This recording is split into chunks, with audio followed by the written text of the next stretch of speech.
41. Constituye la causa más frecuente de enfermedad cardioembólica es la A. Fibrilación auricular no reumática. Errores comunes en preguntas de examen. Anatomía de un error. 1. No leer la pregunta con suficiente atención, el error más común. Es leer lo que uno cree que dice, no lo que realmente dice. Ejemplo en tu pregunta. Un estudiante que lea rápido podría ver fibrilación auricular y marcar la opción A, inmediatamente, sin notar el matiz no reumática. En un contexto diferente, si la pregunta preguntara por la causa en pacientes jóvenes con enfermedad valvular reumática, la respuesta correcta ya no sería la no reumática. Otro ejemplo clásico. Preguntar por la causa menos frecuente y el estudiante elige la más frecuente. Solución. Subraya o rodea con un círculo las palabras clave como más frecuente, menos probable, secuela tardía, inicial, no, etc. 2. Ignorar o malinterpretar palabras absolutas o calificativas. Absolutas, nunca, siempre, todo, ninguno suelen hacer que una opción sea incorrecta, porque en medicina hay pocas verdades absolutas. La amiodarona siempre causa toxicidad pulmonar. Falso, es un efecto adverso importante, pero no ocurre en el 100% de los casos. Calificativas, más frecuente, más específico, inicial son cruciales. Como en tu pregunta, más frecuente es la calificación que dirige la respuesta hacia la fibrilación auricular no reumática, que es con diferencia la causa número 1. 3. Elegir una opción casi correcta o una distracción muy fuerte. El examinador crea opciones que son plausibles y comunes, pero no la mejor respuesta para esa pregunta específica. Ejemplo en tu pregunta. C. Infarto al miocardio, es una causa importante de émbolos, por trombos murales, pero es mucho menos frecuente que la FA. Es una distracción fuerte para quien no tiene claras las prevalencias. D. Fibrilación ventricular, es una arritmia mortal, pero no es una causa de embolia. Es una opción para atrapar a quien confunde fibrilación auricular con fibrilación ventricular. Solución. No te conformes con una opción que suene familiar. Pregúntate, ¿es esta la respuesta más precisa y directa a lo que preguntan? Guía de estudio, enfermedad cardioembólica. Y fibrilación auricular y enfermedad cardioembólica. 1. ¿Cuál es la causa más frecuente de enfermedad cardioembólica? Respuesta. Fibrilación auricular no reumática, o no valvular. 2. ¿Qué porcentaje de accidentes cerebrovasculares isquémicos son de origen cardioembólico? Respuesta. Aproximadamente 20 a 30%. 3. ¿Por qué la fibrilación auricular aumenta el riesgo de embolia? Respuesta. Por la estasis sanguínea en la aurícula izquierda que lleva a la formación de trombos. 4. ¿Qué escala se utiliza para evaluar el riesgo tromboembólico en fibrilación auricular? Respuesta. Escala CHA-D-SVASC. 5. ¿Qué significa el acrónimo CHA-D-SVASC? Respuesta. C. Insuficiencia cardíaca congestiva, 1 punto. H. Hipertensión arterial, 1 punto. A. Edad mayor o igual que 75 años, 2 puntos. D. Diabetes mellitus, 1 punto. S. Accidente cerebrovascular / ATA previo, 2 puntos. V. Enfermedad vascular, 1 punto. A. Edad 65 a 74 años, 1 punto. SC. Sexo femenino, 1 punto. 2. Etiología y factores de riesgo. 6. ¿Qué condiciones cardíacas estructurales predisponen a embolia? Respuesta. Estenosis mitral reumática. Prótesis valvulares mecánicas. Miocardiopatía dilatada. Infarto de miocardio reciente. Aneurisma ventricular. 7. ¿Qué arritmias distintas a la FA pueden causar embolia? Respuesta. Flúter auricular. Taquicardia auricular. Síndrome del seno enfermo. 8. ¿En qué periodo postinfarto de miocardio aumenta el riesgo embólico? Respuesta. Primeras 2 a 4 semanas. 9. ¿Qué características del infarto aumentan el riesgo embólico? Respuesta. Infarto anterior. Disfunción ventricular severa. Formación de aneurisma ventricular. 10. ¿La taquicardia supraventricular no sostenida constituye riesgo embólico significativo? Respuesta: no. Generalmente no se asocia con alto riesgo embólico. 3. Mecanismos fisiopatológicos. 11. ¿Cuál es el mecanismo principal de formación de trombos en la FA? Respuesta: estasis sanguínea en la aurícula izquierda, especialmente en la orejuela. 12. ¿Qué factores de la tríada de Virchow están presentes en la FA? Respuesta: estasis, flujo sanguíneo anormal, lesión endotelial, estado de hipercoagulabilidad. 13. ¿Por qué la orejuela auricular izquierda es sitio frecuente de formación de trombos? Respuesta: por su anatomía sacular con flujo sanguíneo lento. 14. ¿Cómo contribuye la disfunción auricular a la formación de trombos? Respuesta: la pérdida de contracción auricular efectiva promueve la estasis. 4. Diagnóstico y evaluación. 15. ¿Qué estudio es gold estándar para detectar trombos intracardíacos? Respuesta: ecocardiografía transesofágica. 16. ¿Qué hallazgo ecocardiográfico sugiere alto riesgo embólico en FA? Respuesta: trombos visibles, aurícula izquierda dilatada, flujo espontáneo de contraste. 17. ¿Qué es el flujo espontáneo de contraste o SMOUC auricular? Respuesta: hallazgo ecocardiográfico que indica estasis sanguínea y mayor riesgo trombótico. 18. ¿Qué parámetro ecocardiográfico cuantifica la estasis en aurícula izquierda? Respuesta: velocidad de flujo en la orejuela auricular izquierda. Prevención y tratamiento. 19. ¿Cuál es el puntaje CHA-DSV-ASC que indica necesidad de anticoagulación? Respuesta: mayor o igual que 2 en hombres, mayor o igual que 3 en mujeres, según algunas guías mayor o igual que 1 en hombres, mayor o igual que 2 en mujeres. 20. ¿Qué anticoagulantes se utilizan en FA no valvular? Respuesta: anticoagulantes orales directos, ACODS. Antagonistas de la vitamina K, varfarina. 21. ¿Cuándo está indicado el cierre percutáneo de orejuela izquierda? Respuesta: en pacientes con contraindicación para anticoagulación crónica. 22. ¿Qué escala evalúa el riesgo hemorrágico en pacientes anticoagulados? Respuesta: escala ASBLED. Scenarios clínicos específicos. 23. ¿Qué condición cardioembólica puede presentar el síndrome de Dressler? Respuesta: embolias paradójicas a través de foramen oval permeable. 24. ¿La endocarditis infecciosa se considera fuente cardioembólica? Respuesta: sí, por desprendimiento de vegetaciones valvulares. 25. ¿Qué tumor cardíaco puede causar embolias múltiples? Respuesta: mixoma auricular. 26. ¿La miocardiopatía hipertrófica aumenta el riesgo embólico? Respuesta: sí, especialmente si hay fibrilación auricular asociada. 7. Diagnóstico diferencial. 27. ¿Cómo se diferencia un ACV cardioembólico de uno aterotrombótico? Respuesta: inicio súbito VS progresivo. Afectación de múltiples territorios VS territorio único. Presencia de fuente cardíaca identificable. 28. ¿Qué hallazgos en neuroimagen sugieren etiología cardioembólica? Respuesta: infartos en múltiples territorios vasculares. Infarto hemorrágico. Oclusión de arteria grande con recanalización espontánea. 42.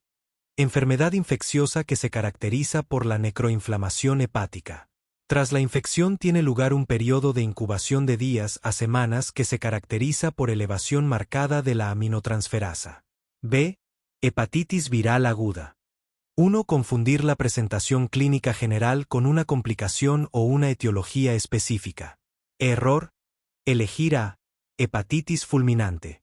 Razonamiento erróneo: el estudiante asocia necrosis e inflamación con fulminante, que suena a un cuadro muy grave. Además, la elevación marcada de transaminasas puede reforzar esta idea. Porque está mal, la hepatitis fulminante es una complicación rara y grave de una hepatitis aguda, generalmente viral o por toxinas, no la descripción del proceso inicial y típico. Se caracteriza específicamente por fallo hepático agudo y encefalopatía, detalles que la pregunta no menciona. ¿Cómo evitarlo? Preguntarse siempre: ¿está describiendo el cuadro común o una complicación específica? Si no se menciona fallo hepático masivo, la opción fulminante es incorrecta. 2. No diferencia entre el proceso agudo y el crónico. Error. Elegir de hepatitis crónica. Razonamiento erróneo. El estudiante se enfoca en necroinflamación hepática, que es un hallazgo histológico tanto en hepatitis aguda como crónica. Porque está mal, la clave está en el tiempo. La pregunta menciona un periodo de incubación de días a semanas y una elevación marcada de aminotransferasas. Este es el patrón clásico de un proceso agudo. La hepatitis crónica se define por una duración mayor a 6 meses y suele tener elevaciones de aminotransferasas más leves y fluctuantes. ¿Cómo evitarlo? Prestar atención a las palabras clave de tiempo, días/diagonal semanas, agudo, vs meses/diagonal años, crónico. Una elevación marcada es más típica de lo agudo. 3. Elegir un diagnóstico específico y menos común, ignorando el diagnóstico general y más probable. Error. Elegir C. Epstein-Barr. Razonamiento erróneo. El virus de Epstein-Barr, VEB, puede causar una hepatitis infecciosa. El estudiante que memoriza listas de causas de hepatitis puede forzar esta asociación.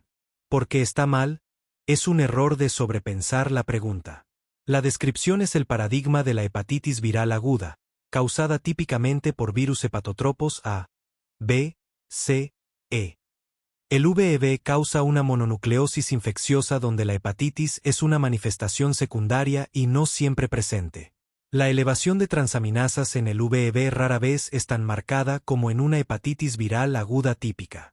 ¿Cómo evitarlo? Si una opción es un diagnóstico general que encaja perfectamente, hepatitis viral aguda, y otra es un agente específico que puede causar un cuadro similar, VEB, la opción general y más abarcativa suele ser la correcta. La pregunta pide la enfermedad que se caracteriza por eso, no una posible causa. Hepatitis viral aguda. Subtema 1. Conceptos básicos y clasificación. 1. ¿Qué es la hepatitis? Respuesta. Es la inflamación del hígado, que puede ser causada por virus, toxinas, fármacos o enfermedades autoinmunes. 2. ¿Cuál es la diferencia fundamental entre hepatitis aguda y crónica? Respuesta. La hepatitis aguda dura menos de 6 meses, mientras que la hepatitis crónica se prolonga por más de 6 meses. 3. Nombra los 5 virus hepatotropos primarios. Respuesta. Virus de la hepatitis A, VHA, B, VHB, C, VHC, D, VHD, y E, VHE. 4. ¿Qué significa que un virus sea hepatotropo? Respuesta. Que tiene un tropismo o afinidad específica por infectar y replicarse en las células del hígado, hepatocitos. Subtema 2. Hepatitis A, VHA, y hepatitis C, VHE. 5. ¿Cuál es la principal vía de transmisión de la hepatitis A y E? Respuesta. Vía fecal oral. A través de agua o alimentos contaminados. 6. ¿La hepatitis A puede evolucionar a una forma crónica? Respuesta. No. La hepatitis A es siempre una enfermedad aguda y autolimitada. No se cronifica. 7. ¿Qué marcador serológico, IgG, indica una infección aguda por VHA? Respuesta. La IgM anti-VHA. La IgG anti-VHA indica infección pasada o inmunidad. 8. Menciona una característica epidemiológica clave de la hepatitis C. Respuesta. Es especialmente peligrosa en mujeres embarazadas, donde puede causar hepatitis fulminante con alta mortalidad. 9. ¿Cómo se puede prevenir la hepatitis A? Respuesta. Con vacunación y medidas de higiene como el lavado de manos. Subtema 3. Hepatitis B, VHB. 10. ¿Cuáles son las principales vías de transmisión del VHB? Respuesta. Transmisión parenteral, sangre, sexual y vertical, de madre a hijo durante el parto. 11. ¿Qué antígeno de superficie es marcador de infectividad y se usa para el screening? Respuesta. VSAG, antígeno de superficie de la hepatitis B. Su presencia indica infección activa. 12. La presencia del VAG, antígeno E, que indica en una infección por VHB. Respuesta. Indica alta replicación viral, y por lo tanto, alta infectividad. 13. ¿Qué anticuerpo, anti-HB, confiere inmunidad contra el VHB? Respuesta: el anti-HBs, anticuerpo contra el antígeno de superficie. 14. ¿Qué marcador serológico indica una infección pasada y resuelta por VHB? Respuesta: anti-HBsIg y anti-HBs positivo. PSAG negativo. 15. ¿Qué significa ser un portador crónico de VHB? Respuesta: es una persona con PSAG positivo por más de 6 meses, pero con enfermedad hepática mínima o ausente, generalmente VAG negativo y anti-B positivo. 16. ¿El VHD, virus Delta, puede replicarse de forma independiente? Respuesta: no. El VHD es un virus defectuoso que requiere la presencia del PSAG del VHB para poder replicarse. Subtema 4. Hepatitis C, VHC. 17. ¿Cuál es la vía de transmisión más común de la hepatitis C?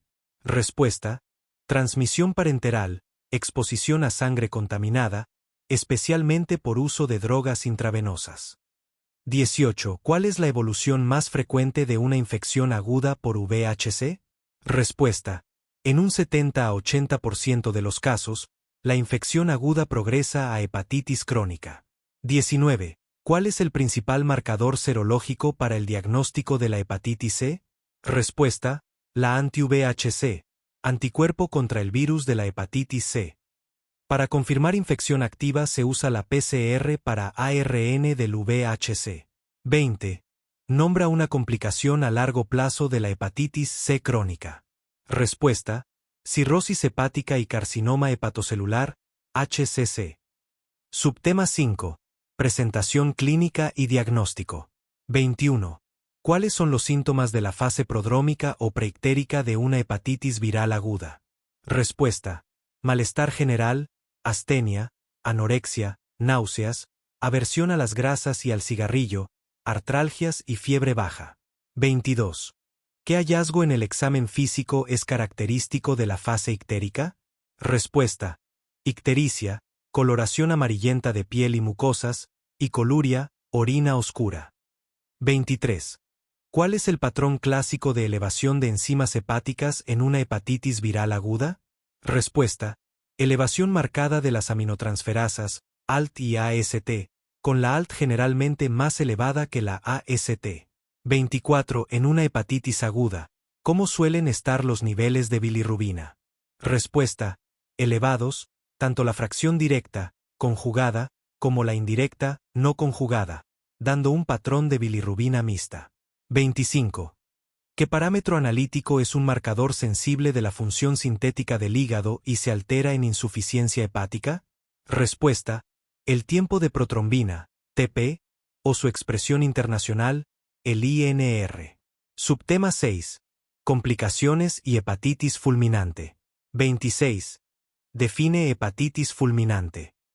Respuesta: es el desarrollo de insuficiencia hepática aguda masiva y encefalopatía hepática dentro de las 8 a 26 semanas del inicio de los síntomas, en un paciente sin hepatopatía previa. 27. Menciona 2 causas comunes de hepatitis fulminante. Respuesta: 1. Fármacos, por ejemplo, sobredosis de paracetamol. 2. Hepatitis viral, especialmente VHB y VHE en embarazadas. 28. ¿Cuál es la complicación a largo plazo más temida de una hepatitis crónica, por VHB o VHC?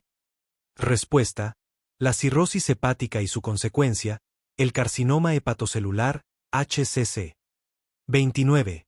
¿Qué es el estado de portador y con qué virus se asocia comúnmente?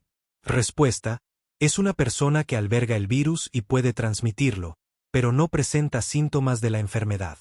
Se asocia clásicamente con el VHB, portador de PSAG. Subtema 7. Prevención y tratamiento. 30. ¿Para qué tipos de hepatitis viral existen vacunas disponibles? Respuesta: para la hepatitis A, VHA, y la hepatitis B, VHB. La vacuna contra el VHB también protege del VHD. 31. ¿Qué se debe administrar a un recién nacido de una madre con PSAG positivo para prevenir la transmisión vertical? Respuesta: la vacuna contra la hepatitis B y la inmunoglobulina hiper-HB, IgHB, dentro de las primeras 12 horas de vida. 32. ¿Cuál es el objetivo principal del tratamiento actual para la hepatitis C? Respuesta: lograr la respuesta virológica sostenida, RVS, que equivale a la curación de la infección. 33. Nombra una clase de fármacos utilizados en el tratamiento de la hepatitis B crónica. Respuesta: análogos de núcleos, T, IDOS, por ejemplo, entecavir, tenofovir o interferón pegilado. 43. Es una enfermedad granulomatosa necrosante crónica con un singular estadio latente, causada por bacilo ácido alcohol resistente y continúa siendo la principal enfermedad infecciosa causante de muerte en el mundo. A. Tuberculosis pulmonar. 1. Confundir Mycobacterium tuberculosis con Mycobacterium leprae. Ambas son bacterias ácido alcohol resistentes, BAR. Ambas pueden producir enfermedades granulomatosas. Diferencia clave. La tuberculosis es necrosante, caseosa, tiene un estadio latente bien definido y es una de las principales causas de muerte a nivel mundial. La lepra no es una causa principal de muerte a nivel mundial y su presentación clínica es diferente, afección principal de piel y nervios. 2. No reconocer el significado de granulomatosa necrosante. Granulomatosa: muchas enfermedades forman granulomas, tuberculosis, lepra, sarcoidosis, etc. Necrosante: en tuberculosis es caseosa, en lepra no suele ser caseosa, en sarcoidosis generalmente no hay necrosis caseosa. 3. Ignorar el dato epidemiológico. Principal enfermedad infecciosa causante de muerte en el mundo es un dato clave. E históricamente y aún hoy, la tuberculosis está en el top, junto con COVID-19 en años recientes, pero en la literatura médica clásica es la tuberculosis. La lepra tiene baja mortalidad global en comparación. 4. Confundir con sarcoidosis. Sarcoidosis es granulomatosa no caseificante, generalmente, no infecciosa, por lo que bacilo ácido alcohol resistente la excluye. 5. Pensar en SIDA por el impacto mundial. El SIDA es una causa importante de muerte, pero no es una enfermedad granulomatosa necrosante. No es causada por un bacilo ácido alcohol resistente. El SIDA predispone a tuberculosis, pero no es lo mismo. 6. No valorar la palabra estadio latente. La tuberculosis tiene infección latente asintomática, ITL, que puede reactivarse. La lepra tiene un largo periodo de incubación, pero no se describe típicamente con estadio latente en el mismo sentido que la TB. Tuberculosis. 1. Conceptos básicos y epidemiología. 1. ¿Cuál es el agente etiológico de la tuberculosis? Mycobacterium tuberculosis, bacilo ácido alcohol resistente, BAR. 2. ¿Qué significa que el bacilo de la tuberculosis sea ácido alcohol resistente? Que retiene la tinción básica, auramina, Ciel-Nielsen, incluso después de la decoloración con alcohol ácido, debido a la alta concentración de lípidos, ácidos micólicos, en su pared celular. 3. ¿Cuál es la importancia epidemiológica mundial de la tuberculosis? Sigue siendo una de las principales causas de muerte por un agente infeccioso único a nivel mundial. 4. ¿Qué poblaciones tienen mayor riesgo de desarrollar tuberculosis? Inmunodeprimidos, VIH, diabetes, personas en hacinamiento, desnutrición, trabajadores de salud y contactos de pacientes bacilíferos. 2. Patogenia e inmunología. 5. ¿Qué tipo de reacción inflamatoria caracteriza a la tuberculosis? Formación de granulomas con necrosis caseosa central. 6. ¿Qué células son fundamentales en la formación del granuloma tuberculoso? Macrófagos, células epitelioides y células gigantes de Langhans, y linfocitos T. 7. ¿Qué es el complejo primario de Ghon? Lesión pulmonar primaria y linfangitis y adenopatía iliar ipsilateral. 8. ¿En qué consiste la infección tuberculosa latente? Presencia de bacilos viables en estado metabólicamente inactivo, sin síntomas ni capacidad de transmisión, pero con riesgo de reactivación. 9. ¿Qué factores favorecen la reactivación de tuberculosis latente? Inmunosupresión, VIH, corticoides, desnutrición, diabetes, tabaquismo, edad avanzada. 3. Formas clínicas y manifestaciones. 10. ¿Cuáles son los síntomas cardinales de la tuberculosis pulmonar activa?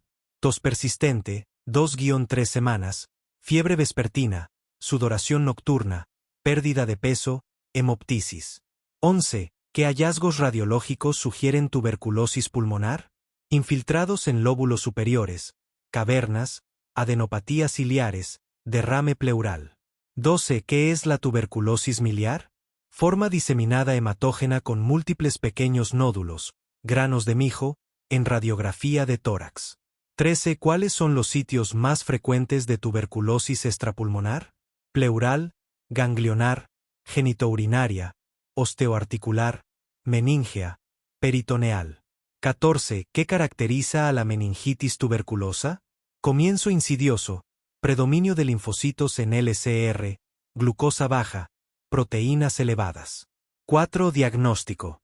15. ¿Cuáles son los métodos de diagnóstico microbiológico de tuberculosis?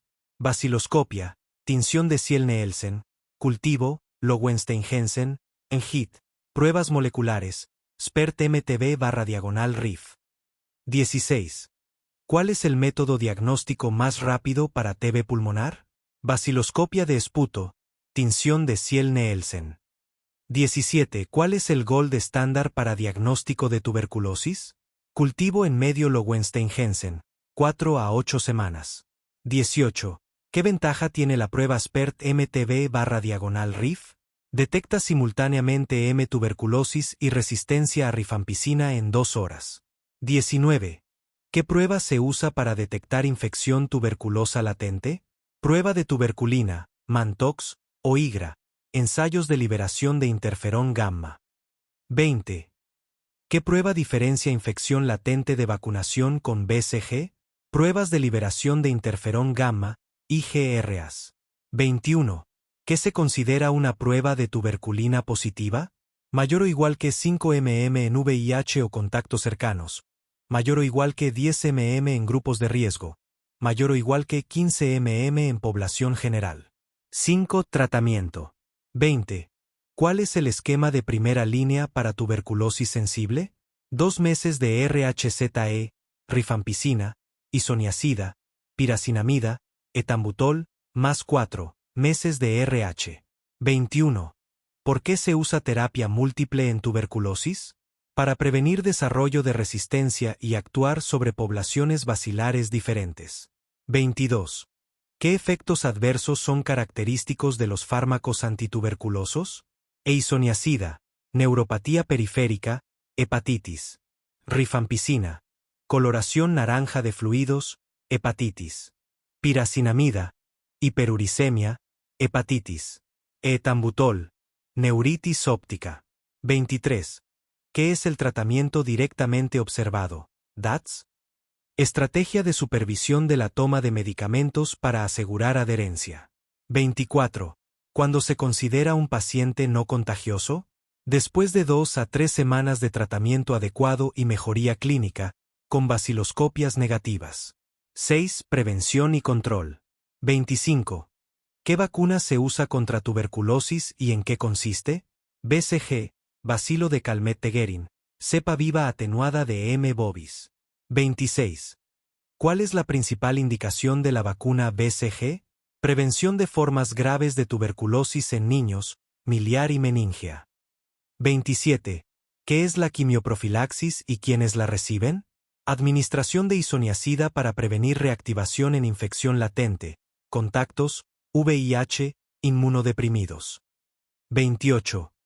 ¿Qué medidas de control de infección se usan en hospitales? Aislamiento respiratorio, ventilación adecuada, uso de mascarillas N95, luz ultravioleta. 7. Tuberculosis resistente. 29. ¿Qué es la tuberculosis MDR, multiresistente? Resistencia al menos a isoniazida y rifampicina. 30.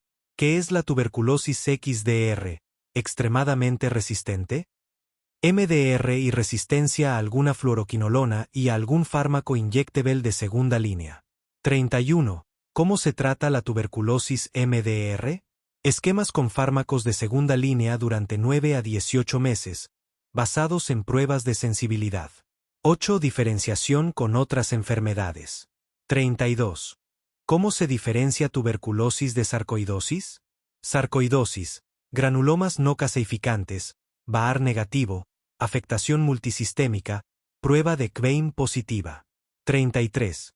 ¿Qué diferencia a la tuberculosis de la lepra?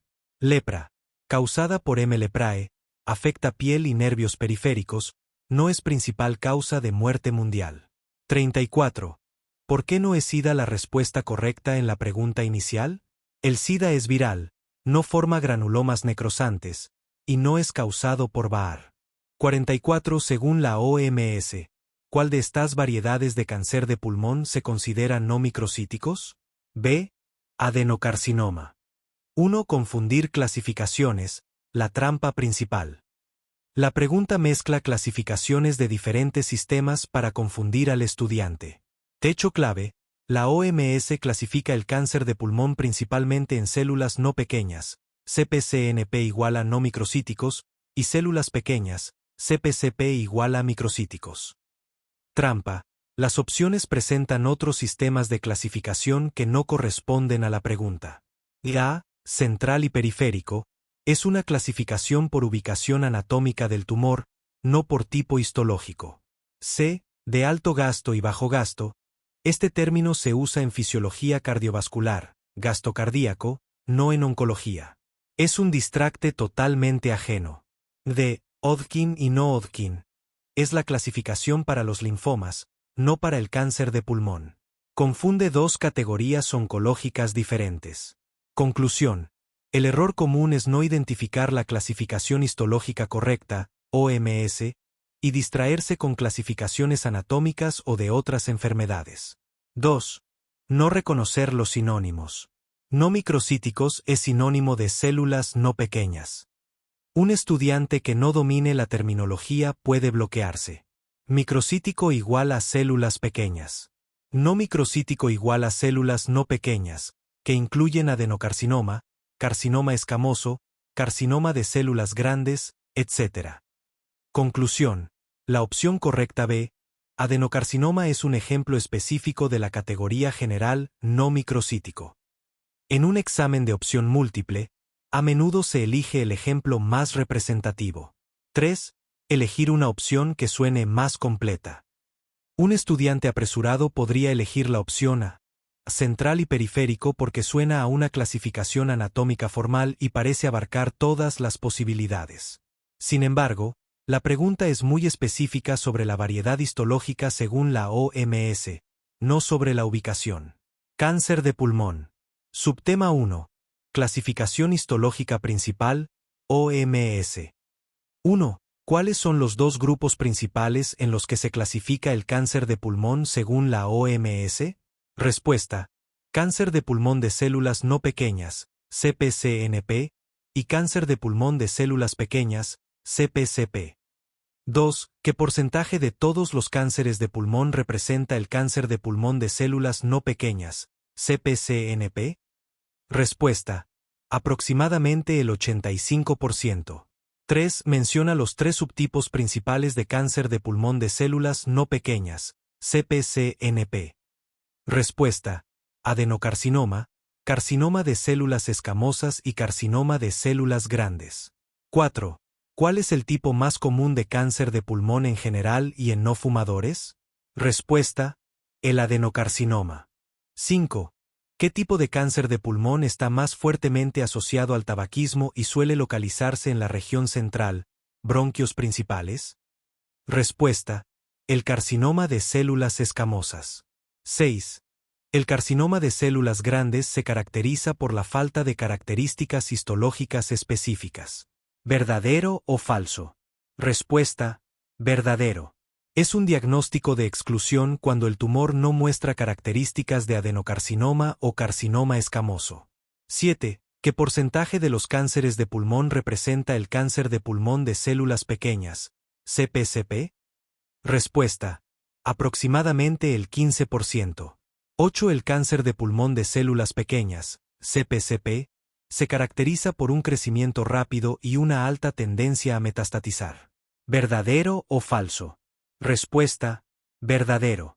9. ¿Cuál de las siguientes variedades se considera no microcítico, de células no pequeñas? Respuesta: adenocarcinoma.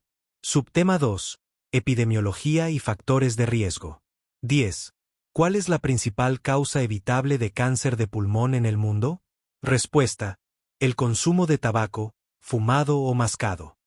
11. Menciona 3 factores de riesgo no tabáquicos para el desarrollo de cáncer de pulmón. Respuesta: exposición al gas radón, principal causa en no fumadores. Exposición ocupacional al asbesto, arsénico, cromo, níquel. Contaminación atmosférica. Antecedentes familiares o predisposición genética. Exposición al humo de leña. 12. El riesgo de desarrollar cáncer de pulmón es igual para un exfumador que para alguien que nunca fumó después de 15 años de dejar el hábito. ¿Verdadero o falso? Respuesta: falso. Aunque el riesgo disminuye significativamente, generalmente sigue siendo más alto que el de una persona que nunca fumó. 13. La combinación de tabaquismo y exposición al asbesto multiplica el riesgo de cáncer de pulmón. ¿Verdadero o falso? Respuesta: verdadero. Tiene un efecto sinérgico, multiplicador. Subtema 3. Presentación clínica y síndromes paraneoplásicos. 14. Menciona 3 síntomas comunes del cáncer de pulmón central, EJ. Carcinoma de células escamosas. Respuesta: tos persistente, hemoptisis, tos con sangre, disnea, dificultad para respirar, sibilancias o estridor, neumonía recurrente en el mismo lóbulo. 15. Menciona 2 síntomas comunes del cáncer de pulmón periférico, EJ. Adenocarcinoma. Respuesta: dolor pleurítico, disnea, por derrame pleural, tos. A menudo son asintomáticos en etapas iniciales. 16. ¿Qué síndrome paraneoplásico se asocia clásicamente con el carcinoma de células pequeñas e implica la producción de ACTH? Respuesta: síndrome de Cushing. 17. ¿Qué síndrome paraneoplásico, caracterizado por debilidad proximal en extremidades, se asocia con el carcinoma de células pequeñas? Respuesta: síndrome de Lambert-Eaton. 18. ¿La hipercalcemia es un síndrome paraneoplásico clásicamente asociado a qué tipo de cáncer de pulmón? Respuesta: carcinoma de células escamosas, por producción de PTHrP. 19. ¿La trombosis venosa profunda y la tromboflebitis migratoria se asocian a qué síndrome paraneoplásico? Respuesta: síndrome de Trousseau, asociado con adenocarcinomas, especialmente de páncreas y pulmón. 20. ¿Qué es el síndrome de Horner en el contexto del cáncer de pulmón? Respuesta: miosis, pupila contraída, ptosis, párpado caído y anhidrosis, falta de sudoración, causado por un tumor en el vértice pulmonar, tumor de Pancoast, que afecta el ganglio estrellado. 21. ¿Qué síndrome resulta de la compresión del tumor en la vena cava superior? Respuesta: síndrome de vena cava superior, edema en cara, cuello y miembros superiores, cianosis, dilatación de venas colaterales. Subtema 6. Confusión de términos, preguntas para discriminar conceptos. 22. La clasificación central y periférico se refiere a la histología o a la ubicación del tumor en el pulmón. Respuesta: se refiere a la ubicación anatómica del tumor, no al tipo histológico. 23. ¿La clasificación Hodgkin y no Hodgkin se aplica al cáncer de pulmón? Respuesta: no. Esa clasificación es exclusiva para los linfomas. 24. ¿Existe una clasificación de cáncer de pulmón llamada de alto gasto y bajo gasto? Respuesta: no. Esa terminología no se utiliza en oncología pulmonar. 25. ¿A qué grupo de cánceres, CPCNP o CPCP, pertenece el carcinoma neuroendocrino de células grandes? Respuesta: al grupo de cáncer de pulmón de células no pequeñas, CPCNP. 26. ¿Qué prueba es esencial realizar antes de iniciar una terapia dirigida en un paciente con adenocarcinoma de pulmón? Respuesta: la secuenciación genómica del tumor, biopsia líquida o de tejido, para buscar mutaciones accionables, como EGFR, ALK, etc. 27. ¿Cuál es el síndrome paraneoplásico más frecuente asociado al cáncer de pulmón? Respuesta: la hipercalcemia, asociada a carcinoma de células escamosas, o la síndrome de CADH, secreción inadecuada de hormona antidiurética, asociada a CPCP. Ambas son muy frecuentes. 45 son importantes patógenos tanto en animales como en humanos. Cabe destacar que los murciélagos albergan la mayor variedad de genotipos. En humanos son responsables del resfriado común y ocasionalmente de infecciones del trato respiratorio inferior. Pueden provocar enfermedades humanas graves. A. Coronavirus. Errores comunes por opción. B. Interleucinas. ¿Por qué es un error? Las interleucinas no son patógenos, son citocinas, proteínas, del sistema inmunológico que actúan como mensajeros químicos entre las células. Un estudiante que confunde terminología básica, patógeno vs componente inmunológico, cae aquí. Elección. Asegúrate de entender la diferencia fundamental entre un agente infeccioso, virus, bacteria, hongo, y una molécula producida por nuestro cuerpo en respuesta a una infección. C. Virus de Epstein-Barr, VEB. ¿Por qué es un error? El VEB es un virus, herpesvirus, que infecta casi exclusivamente a humanos. Es el principal causante de la mononucleosis infecciosa. No tiene una asociación conocida con murciélagos ni es una causa común del resfriado común. Afecta principalmente a otros sistemas, linfático, hígado, vaso. Elección. No confundas virus muy comunes con aquellos que causan específicamente infecciones respiratorias superiores. Asocia cada patógeno con su enfermedad principal y su reservorio, si se conoce. D. Adenovirus. ¿Por qué es un error atractivo?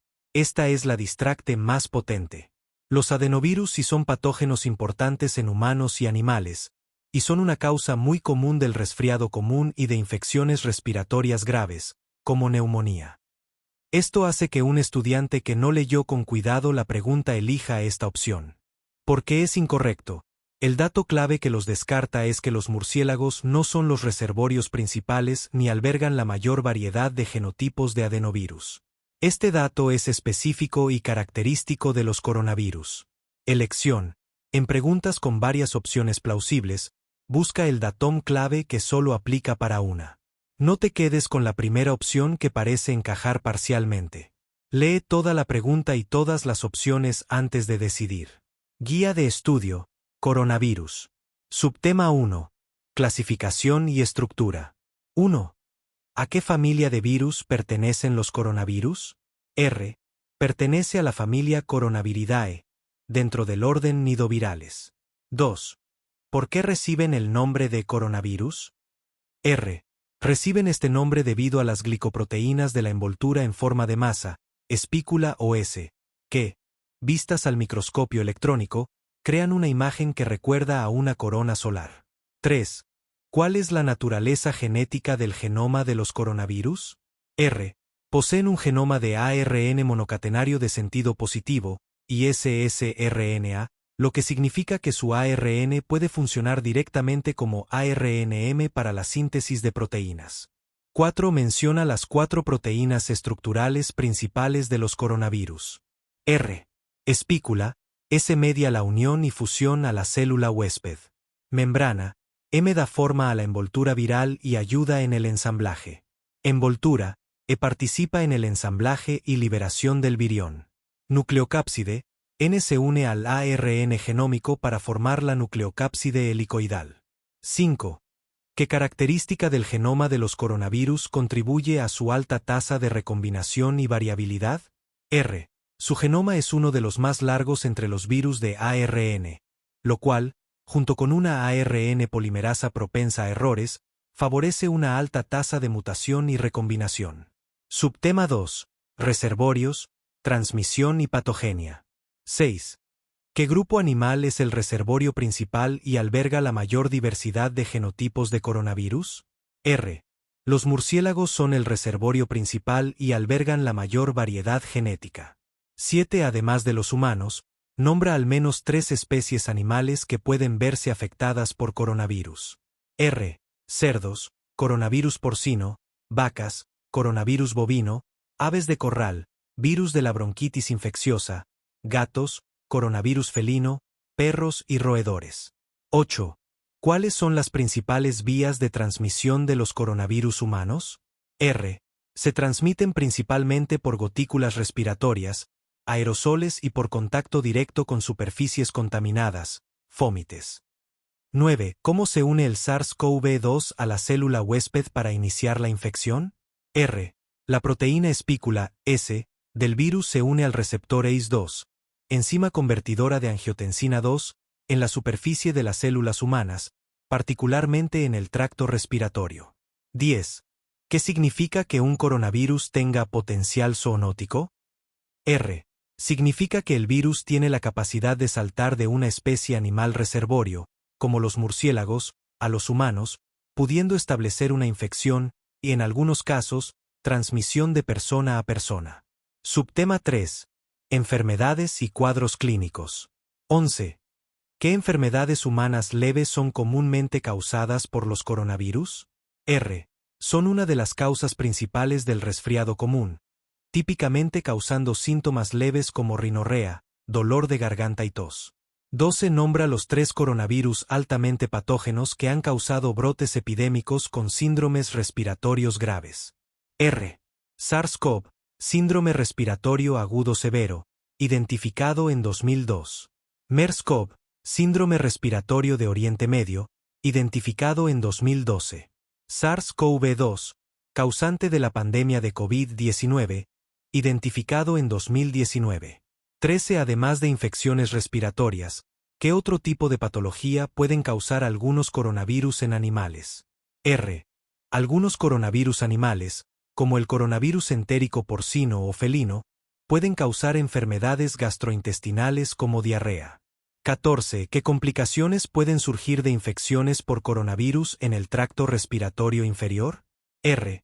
Pueden provocar neumonía, síndrome de dificultad respiratoria aguda, SDRA, y fallo respiratorio, especialmente en los coronavirus altamente patógenos, SARS, MERS, COVID-19 grave. 15. ¿Qué significa la sigla COVID-19? R. Coronavirus Disease 2019, enfermedad por coronavirus 2019. Subtema 4. Diagnóstico, prevención y tratamiento. 16. ¿Cuál es el método de diagnóstico gold estándar para confirmar una infección activa por SARS-CoV-2? R. La RT-PCR, reacción en cadena de la polimerasa con transcriptasa reversa, en muestras de hisopado nasofaríngeo o saliva, que detecta el ARN viral. 17. Además de la RT-PCR, ¿qué otro tipo de prueba diagnóstica rápida se utiliza ampliamente para detectar antígenos virales? R. Las pruebas rápidas de antígenos, que detectan proteínas virales y ofrecen resultados en minutos, aunque con menor sensibilidad que la RT-PCR. 18. ¿Qué miden las pruebas serológicas en el contexto de una infección por coronavirus? R. Detectan la presencia de anticuerpos, IgG, IgM, en la sangre, lo que indica una respuesta inmunológica y una infección pasada o reciente. 19. ¿Cuáles son las medidas de prevención no farmacológicas más efectivas contra la transmisión de coronavirus? R. El lavado de manos frecuente, el uso de mascarillas, el distanciamiento físico y una adecuada ventilación de los espacios interiores. 20. ¿Qué tipo de vacunas se desarrollaron con éxito contra el SARS-CoV-2? Nombra al menos 2 plataformas. R. Se desarrollaron vacunas de ARN mensajero, mRNA, Pfizer, Moderna, de vectores virales, AstraZeneca, Janssen, y de virus inactivados, Sinovac. 21. ¿Cuál es el principal desafío en el desarrollo de tratamientos antivirales específicos para coronavirus? R. La alta tasa de mutación del virus puede generar variantes que escapen a la acción de los fármacos, requiriendo terapias de amplio espectro o combinaciones. Subtema 5. Epidemiología e historia. 22. Antes de la pandemia de SARS de 2002, ¿cómo se consideraba generalmente a los coronavirus en la medicina humana? R. Se les consideraba patógenos menores, responsables principalmente del resfriado común y rara vez de enfermedades graves. 23. ¿Qué evento cambió la percepción global sobre el potencial patógeno de los coronavirus? R. El brote epidémico de SARS, síndrome respiratorio agudo severo, en 2002 a 2003, que mostró su capacidad para causar una enfermedad grave con alta mortalidad y transmisión global. 24. ¿Cuál es el reservorio intermediario propuesto para el MERS-CoV? R. Los camellos son el reservorio intermediario principal y la fuente de infección zoonótica para los humanos. 25. ¿En qué año fue declarada la pandemia de COVID-19 por la OMS? R. La pandemia fue declarada el 11 de marzo de 2020. 26. Define qué es una variante de preocupación, VOC, en el contexto de los coronavirus. R.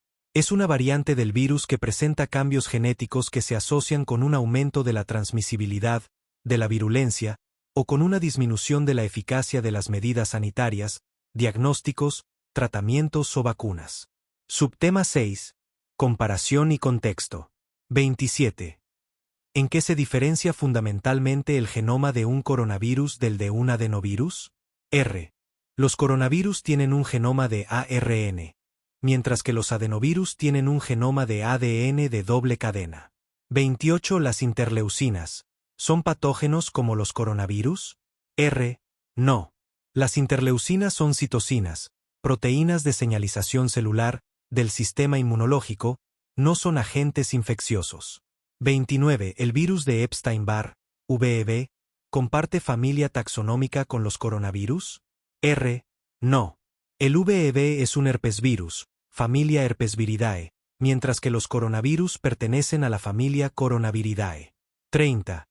¿Qué característica de los murciélagos los hace reservorios ideales para coronavirus y otros virus?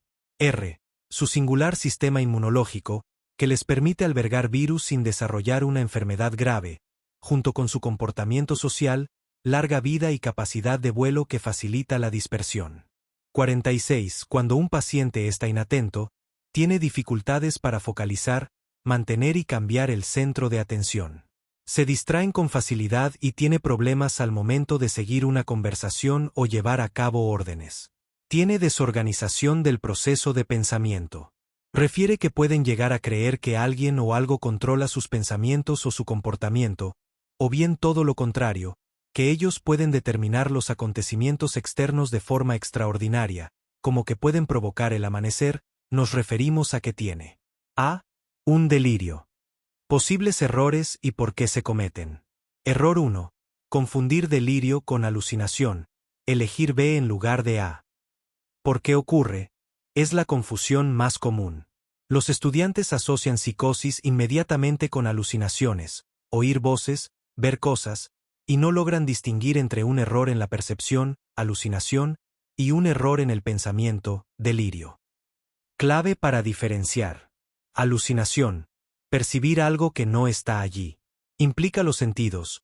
El paciente oye voces que lo insultan o ve arañas en la pared. Delirio. Creer algo que es falso e implausible. Es un trastorno del contenido del pensamiento. El paciente cree que la CIA lo persigue o está convencido de que puede controlar el clima. En la pregunta, el texto dice pueden llegar a creer, lo que apunta directamente a un trastorno del pensamiento, delirio, no de la percepción. Error 2. Confundir delirio con convulsión, elegir C en lugar de A. ¿Por qué ocurre? La palabra delirio en español coloquial a veces se asocia con estados de confusión aguda, como el delirium, síndrome confusional agudo, que puede ser causado por condiciones médicas como una infección grave o una convulsión. Un estudiante que no tiene claro el concepto psiquiátrico de delirio podría pensar en esta conexión errónea. Clave para diferenciar. El delirio, psiquiátrico, una creencia firme y falsa, generalmente en una persona con un nivel de conciencia claro. Convulsión, un evento neurológico caracterizado por actividad eléctrica anormal y sincrónica en el cerebro, que puede causar movimientos involuntarios, pérdida de conciencia, y en la fase postictal, confusión, pero no creencias delirantes estructuradas. En la pregunta, no hay descripción de movimientos anormales, pérdida de conciencia o otros signos neurológicos. Las creencias son demasiado específicas y estructuradas para la confusión postictal. Error 3. Elegir visión, D, en lugar de delirio, A. ¿Por qué ocurre? Es una forma más específica del error 1. El estudiante lee Provocar el amanecer y piensa en algo místico o sobrenatural, lo que puede evocar la idea de una visión, por ejemplo, ver a un ángel. Además, el término visión está en la opción, lo que puede actuar como un señuelo. Clave para diferenciar. Visión es un tipo de alucinación visual. Es una experiencia perceptiva. Delirio es una creencia o interpretación sobre esa experiencia o sobre la realidad. Ejemplo: tener una visión de un ángel, alucinación, y luego desarrollar el delirio de que es un profeta enviado por Dios. En la pregunta, el núcleo del síntoma no es ver algo, sino creer que se tiene un poder extraordinario. Es una convicción, no una percepción. Resumen de estrategias para evitar errores. 1. Identifica la facultad mental afectada. ¿Es un problema de percepción, oír, ver, sentir? Alucinación. ¿Es un problema de pensamiento, creer, convencerse? Delirio. ¿Es un problema de conciencia o movimiento? Considerar causas orgánicas como convulsión. 2. Busca palabras clave. Cree, está convencido de, piensa que, apuntan a delirio. Oye voces, ve cosas, siente bichos, apuntan a alucinación. 3. No te dejes engañar por el lenguaje coloquial. Recuerda que en psiquiatría, delirio tiene un significado técnico muy específico, diferente al uso coloquial de delirar por fiebre. Trastornos de la percepción y el pensamiento. Subtema 1. Delirios. 1. ¿Qué es un delirio? Creencia falsa, firme e irreductible a la lógica. Se mantiene a pesar de evidencia contradictoria. No es compartida por el grupo cultural del individuo. 2. ¿Cuáles son las características principales de un delirio? Falsedad de la creencia.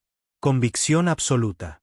Imposibilidad de modificación mediante razonamiento. Contenido imposible o altamente improbable. No explicable por antecedentes culturales. 3. Mencione 5 tipos de delirios y sus características. Delirio de persecución. Creer que lo vigilan, persiguen o quieren hacer daño. Delirio de referencia. Creer que eventos neutrales tienen significado especial dirigido a uno. Delirio de control. Creer que fuerzas externas controlan pensamientos o acciones. Delirio grandioso. Creer tener poderes, identidad o conocimientos especiales. Delirio somático. Creer tener enfermedades o alteraciones corporales. 4. ¿En qué trastornos son frecuentes los delirios? Esquizofrenia. Trastorno delirante. Trastorno bipolar. Episodios maníacos o depresivos. Trastorno depresivo mayor con síntomas psicóticos. Demencias. 5. ¿Qué diferencia un delirio de una idea sobrevalorada? El delirio es de convicción absoluta e irreductible.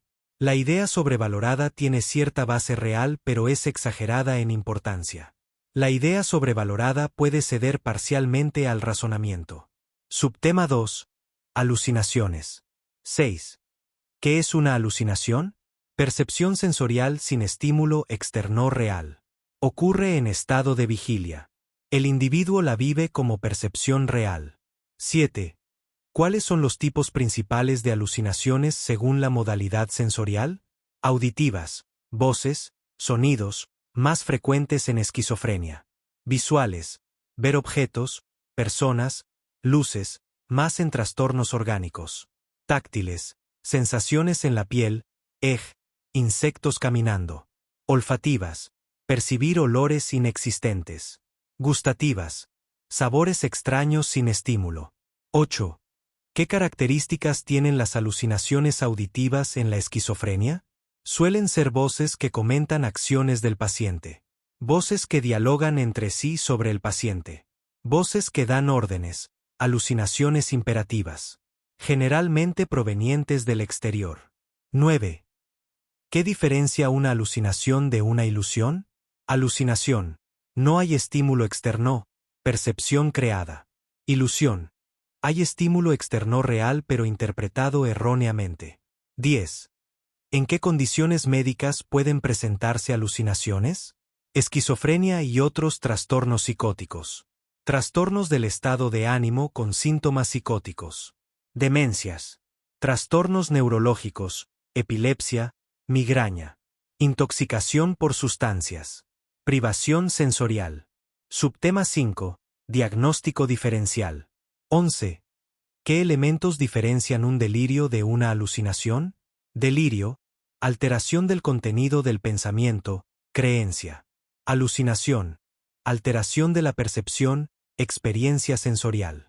12. ¿Cómo diferenciar síntomas psicóticos de convulsiones? Síntomas psicóticos, persistentes, con alteración del juicio de realidad. Convulsiones, episódicas, breves, con alteración de conciencia, signos motores. 13. ¿Qué características sugieren origen orgánico versus psicótico? Orgánico, inicio agudo, alteración nivel de conciencia, signos neurológicos. Psicótico, inicio insidioso, conciencia clara, curso crónico. 14. ¿Cuándo sospechar un trastorno neurológico en síntomas aparentemente psicóticos? Cuando hay alteración del nivel de conciencia. Presencia de signos neurológicos focales. Inicio abrupto sin antecedentes psiquiátricos. Edad de inicio atípica, mayores de 40 años. 15. ¿Qué elementos del caso inicial indican que se trata de un delirio? Creencia de que algo controla sus pensamientos, delirio de control. Creencia de poder controlar eventos externos, delirio grandioso. No hay mención de percepciones sensoriales falsas. Las creencias son imposibles culturalmente. Subtema 6. Aplicación clínica. 16. En el caso presentado, ¿por qué la respuesta correcta es delirio? Porque el paciente presenta creencias falsas de control y grandiosidad. No hay descripción de percepciones sin estímulo, alucinaciones. No hay características de crisis convulsiva. Las visiones serían un tipo específico de alucinación. 17. ¿Qué preguntas haría para confirmar si son delirios? ¿Cómo sabe que alguien controla sus pensamientos? ¿Qué le hace pensar que puede provocar el amanecer? ¿Alguna vez ha escuchado voces o visto cosas que otros no ven? ¿Qué explicación alternativa considera para estas experiencias?